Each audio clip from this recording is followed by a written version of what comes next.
Mickey की चालाकी। गांव के एक पुराने गोदाम में एक बहुत होशियार चूहा रहता था जिसका नाम था मिक्की। बाकी चूहे जहां डर डर कर रहते थे, वहीं मिक्की हमेशा मुस्कुराता रहता। उसे नई नई तरकीबें सोचने का बहुत शौक था। सुबह की धूप खिड़की से आती और मिक्की दाने इकट्ठा करने निकल पड़ता। एक दिन गोदाम के मालिक ने सब अनाज के बोरे कसकर बांध दिए। मिक्की भूखा रह गया। उसने यहाँ वहाँ खोजा लेकिन कुछ नहीं मिला। उसका पेट गुड़गुड़ाने लगा और चेहरा उदास हो गया। तभी उसकी नज़र दीवार के एक छोटे छेद पर पड़ी। उसने देखा कि उस पार बोरे रखे हैं। मिक्की मुस्कुराया और बोला, अब समझ गया, रास्ता तो यही है। वो अपने छोटे छोटे पंजों से मिट्टी खोदने लगा। कभी लकड़ी की तीली से दीवार को रेतता, कभी अपनी पूंछ से मिट्टी हटाता। घंटों की मेहनत के बाद आखिर छेद इतना बड़ा हो गया कि मिक्की अंदर घुस सका। अंदर का नज़ारा देखकर उसकी आंखें चमक उठीं।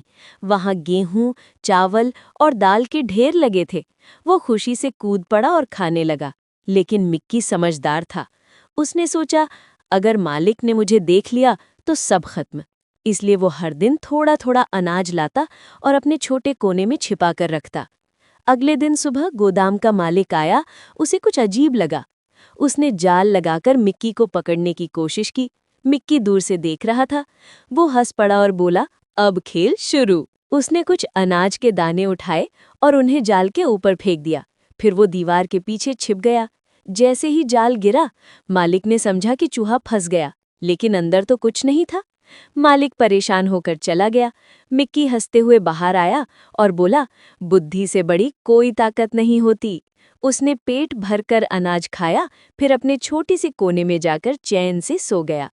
बाहर हवा चल रही थी और खिड़की से आती रोशनी में उसका छोटा चेहरा चमक रहा था। बच्चों, मिक्की से यही सीख मिलती है कि जब मुसीबत आए तो डरना नहीं, सोच समझकर काम करना चाहिए।